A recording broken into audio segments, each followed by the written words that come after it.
When you need advice, come to Ben and Kelly. It's group therapy on 99.7 DJX. So Amanda, not her real name, says, I'm getting married next month. And I've sent out formal invitations to my family and close friends. Mm-hmm. I have a large group of friends. I'm a really big extrovert. Nice. Unfortunately, some people think I'm their best friend when that isn't the case. Now, old friends I'm not that close with have come out of the woodwork inquiring about the wedding date. So how does one politely tell someone they were not invited to the wedding? Or am I just SOL on this one and about to get burned on a friendship? I mean, I kind of go back to budget, and you're like, well, just trying to keep everything within a budget. I'm not making the guest list. It's my parents. Oh, yeah. Oh, yes. Just defer it to the, well, she's the bride. So it's kind of, yeah. Usually, if you were the guy, you could be like, oh, well, I gotta leave it up to Amanda. You know, Gotta leave it up. Amanda's got her list of people. Yeah. I'm just inviting my fraternity brothers, and that's it.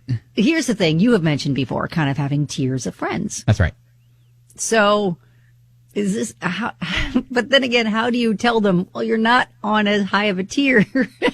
Yeah, obviously, you've given invites to top-level tier friends. Right. So if you're an extrovert and you've got many levels of friends, and I think we all kind of, whether we want to admit it or not, have tiered friends, have levels of friendships with certain individuals. Have people that you spend the most time with, that you're closest with, that you interact with the most. And then you have friends that maybe, you love getting to see them when you can, but maybe it's not as often. And then you have like friends who have been like in your life for years and years and years, and you kind of just keep up on Facebook. Yeah. So however you made that divide when sending out your wedding invitations is that's kind of where your friendship level tier comes into play. And so, when now they're coming out and they're saying, your lower level tier friends are saying, sounds so bad. Sorry, you didn't make the cut. Like, how do you say, sorry, you didn't make the cut? Hey, I heard you're so harsh. I heard you're getting married. I didn't get an invite. But how many people are bold enough to say that? Yeah, I've never gone as far as to say, oh, when is your wedding? I can't wait to be there, if I have not already gotten an invitation. Now, I will say that there is a period of everyone's life where you go through an onslaught of you're getting invited to weddings, and there's a period of probably a good 10 years where that is a thing, and then that kind of tapers away. I go back to the budget, maybe just saying, we're trying to keep it to a certain amount, and that's that. Yeah, Haley says, I would simply explain that you and your significant other had to split the guest list. Therefore, you only had room to invite family and close friends. So, but then you got to be careful about the kinds of pictures that you're posting on socials afterwards. Like if it shows like a massive crowd, then they're gonna be like, that wasn't such a small wedding. And then Bethany's like, hey man, budget only covers tier 2 friends and up, but you're a tier 4. Sorry. That kills two birds, one stone. Telling them you're not invited and you're not as high of a tier as you thought. Easy. All right, I don't know if you've been in this situation recently, because I know that I was thinking about, the guest list on, my wedding, and it was like we had a number that we had to keep it around, and it was like, okay, we have 15 people we need to cut. And so It's like, all right, so who's getting the axe? And that's so tough. I know. So anyways, let us know, because I think your approach to how you handled it may help Amanda with how she handles letting these friends down without ruining the friendship. Exactly. That's it's what she's finding the wanting to right do. words to gently let them know, sorry, couldn't include everybody we wanted to. Yeah, you're tier 5. Sorry about that. Stop with it. All right, 502-571. Yeah, and she doesn't want to like hurt feelings or damage friendships, but it's just like an awkward position to be in. And so like, what kind of words do you use to try to gently let them know, not included, still love you, appreciate you being in my life?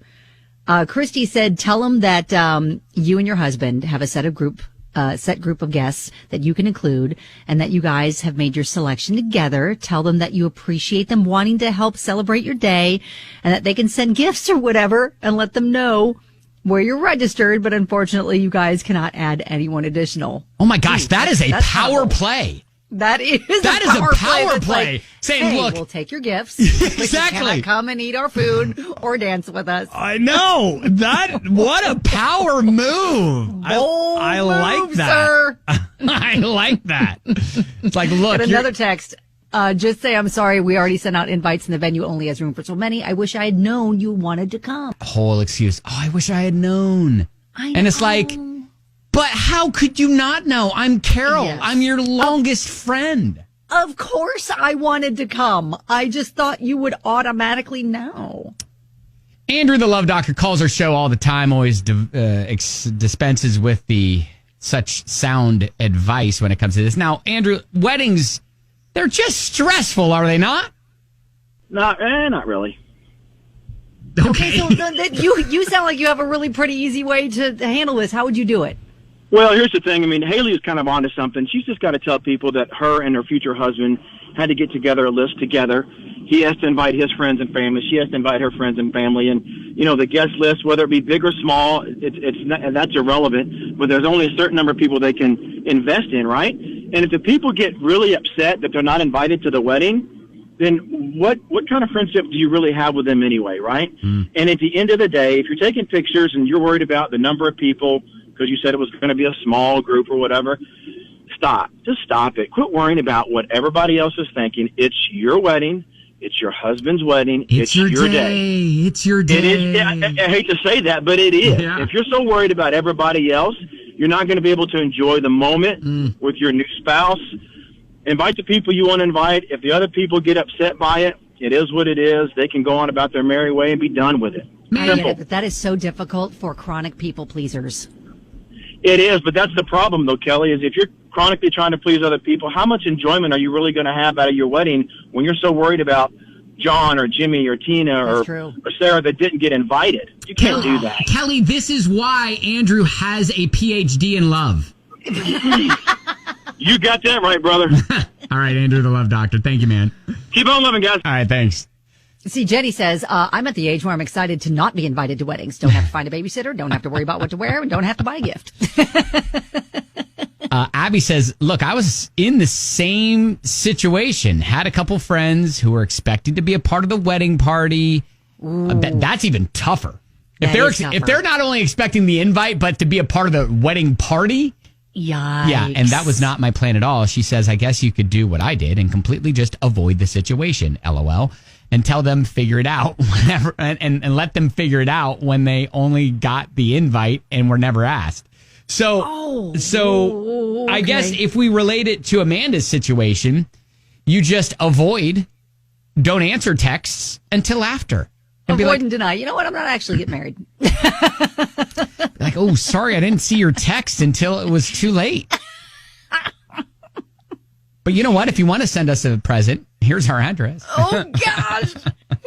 Such a bold move. Oh, man. Yes. Oh, sorry. It's just, you know what? We ran out of space. Right. You know, the venue can only hold so many. And my husband, he's got so many people to invite. All right. Well, Amanda, hopefully we've given you some ammunition and on how to approach this. I think there are some clever ways to tap dance around the situation to avoid hurting too many feelings. You can do what Jared said. Me and my wife got tired of the drama. We contacted the pastor, got married on a Friday with only 12 people 16 years ago. Couldn't have been more perfect. There you go. You can do it that way, too. All right. Well, hey, whatever you do, good luck. Congratulations. And let me know where to send the Michael Graves toaster, because I've been trying to unload this thing for the past 15 years. All right. Just let me know where to send it. We're pretty confident it still works. The box is getting a little brown, but whatever. All right. That is Group Therapy.